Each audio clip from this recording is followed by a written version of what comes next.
Students, तो हमारा question है the two optical isomers given are.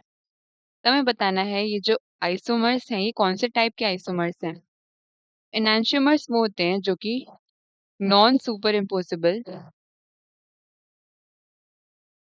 Mirror images होते हैं एक दूसरे के।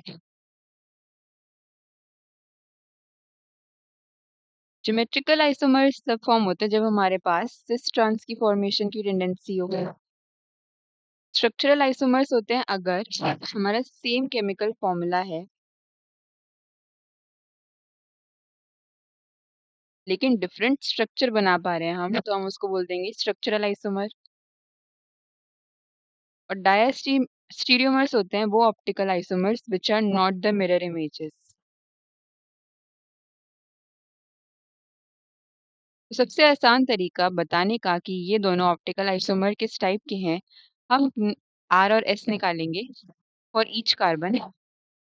मतलब ये वाला कार्बन नंबर 1 एंड ये वाला कार्बन 2 हो गया, तो इन दोनों के आर एन एस निकालेंगे। सिमिलरली जो सेकंड स्ट्रक्चर है उसका भी कार्बन 1 और कार्बन 2 का हम आर एन एस कन्फिग्रेशन निकालेंगे और उससे हम बता देंगे कि ये किस टाइप के ऑप्टिकल आइसोमर है। तो अगर हम फर्स्ट स्ट्रक्चर की बात करें, ये हमारा फर्स्ट स्ट्रक्चर, ये हमारा सेकंड स्ट्रक्चर। तो फर्स्ट स्ट्रक्चर में हमारे पास क्या गिवन है, फर्स्ट कार्बन से अटैच क्या है, एक CH3 है, एक हाइड्रोजन है, एक क्लोरीन है और एक कार्बन की चेन है। तो फर्स्ट स्ट्रक्चर में जो हमारा कार्बन 1 है उसके अराउंड हमारे पास कौन कौन से सब्स्टिट्यूएंट लगे हैं, क्लोरीन, CH3, हाइड्रोजन और एक कार्बन की चेन, राइट। तो हम क्या करेंगे, प्रायोरिटीज असाइन करेंगे ताकि हम आर और एस निकाल दें इस फिशर प्रोजेक्शन में। तो प्रायोरिटी सबसे पहले हम किसको देंगे, जिसकी सबसे ज्यादा एटॉमिक वेट होगा। तो यहाँ पे क्लोरीन है तो क्लोरीन को फर्स्ट प्रायोरिटी जाएगी। नेक्स्ट प्रायोरिटी जाएगी एल्काइल चेन को क्योंकि वो ज्यादा हैवी है, ज्यादा मॉलिक्यूलर वेट की है। थर्ड प्रायोरिटी जाएगी CH3 को एंड फोर्थ प्रायोरिटी जाएगी हमारी हाइड्रोजन को। तो इस फिशर प्रोजेक्शन में अगर फोर्थ प्रायोरिटी जिसको भी मिली है that is in horizontal line, यहीं पे यही हुआ है कि जो फोर्थ प्रायोरिटी है वो हॉरिजॉन्टल लाइन में है। तब अगर हम क्लॉकवाइज जाएंगे तो हमें आर कन्फिग्रेशन मिलेगी और एंटी क्लॉकवाइज जाएंगे तो एस मिलेगी, एंटी क्लॉकवाइज जाएंगे तो आर मिलेगी। तो यहाँ पे हम देख लेते हैं, हम 1 से 2 देन 3 की तरफ जाएंगे तो हम किस डायरेक्शन में मूव कर रहे हैं, क्लॉकवाइज डायरेक्शन में। और अगर हम क्लॉकवाइज में मूव कर रहे हैं तो इसकी कन्फिग्रेशन क्या आ गई, एस। यानी कि जो फर्स्ट स्ट्रक्चर में फर्स्ट कार्बन है इसकी कन्फिग्रेशन आ गई एस। सिमिलरली सेम काम हम सेकंड वाले कार्बन के लिए करेंगे। तो फर्स्ट स्ट्रक्चर में ही जो सेकंड कार्बन है उसके अराउंड हम प्रायोरिटी देंगे। तो प्रायोरिटी C2H5HCl और ये कार्बन चेन में से किसको जाएगी, Cl को सबसे पहले। फर्स्ट प्रायोरिटी गई Cl को, सेकंड प्रायोरिटी किसको जाएगी, एल्काइल चेन को। थर्ड प्रायोरिटी किसको जाएगी, इथाइल ग्रुप को। और फोर्थ प्रायोरिटी जाएगी हाइड्रोजन को। अब हम जब मूव करेंगे 1 से 2 से 3 की तरफ तो हम क्लॉकवाइज डायरेक्शन में गए हैं। तो अगर हम क्लॉकवाइज डायरेक्शन में गए हैं तो क्या कन्फिग्रेशन हो जाएगी इसकी, एस, क्योंकि फोर्थ प्रायोरिटी हमारी हॉरिजॉन्टल लाइन पे ही है। तो यानी कि जो सेकंड कार्बन है उसकी कन्फिग्रेशन भी क्या आ गई, एस। सेम काम हम करेंगे सेकंड स्ट्रक्चर के लिए। तो सेकंड स्ट्रक्चर में है हमारा जो 1 डैश कार्बन है इसके अराउंड क्लोरीन लगा है, हाइड्रोजन लगा है, CH3 लगा है और एक अल्काइल चेन लगी है। फर्स्ट प्रायोरिटी हम देंगे क्लोरीन को क्योंकि हाई एटॉमिक वेट है क्लोरीन का, यानी कि फर्स्ट प्रायोरिटी आ गई क्लोरीन की। सेकंड प्रायोरिटी हम किसको देंगे, एल्काइल चेन को। थर्ड प्रायोरिटी देंगे CH3 को एंड फोर्थ प्रायोरिटी हमारी हाइड्रोजन को आ गई।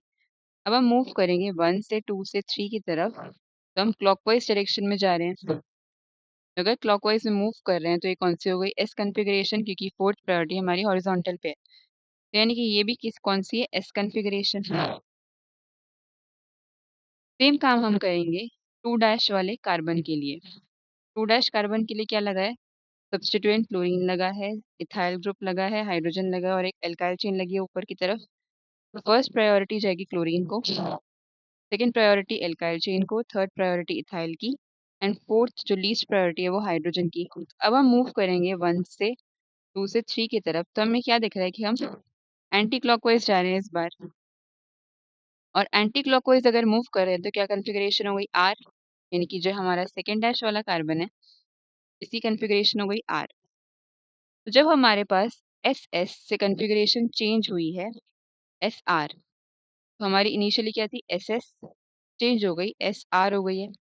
यहाँ से हमें दिख रहा है ये क्या है, इसे हम बोल सकते हैं कि ये मिरर इमेजेस नहीं है, क्योंकि एक ही कॉन्फ़िगरेशन चेंज हुई है, एक ही सेम है। तो अगर हम मिरर इमेज लेते तो या तो दोनों की चेंज हो जाती या दोनों की सेम रहती, राइट। लेकिन यहाँ पे क्या हुआ है, एक की चेंज हुई है एक की सेम है, तो ऐसा कब हो सकता है जब ये मिरर इमेजेस ना हो।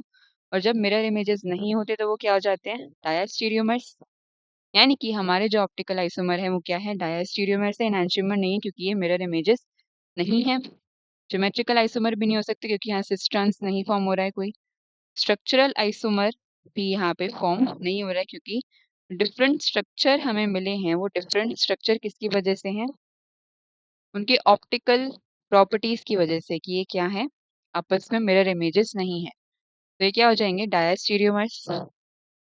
अगर हमारी कॉन्फ़िगरेशन चेंज होती आर एस सपोज थी, उससे एस आर हो जाती, तब हम क्या बोलते ये मिरर इमेजेस हैं और ये क्या हो गए एनांशियोमर हो गए। लेकिन ऐसा यहाँ पे नहीं हुआ है।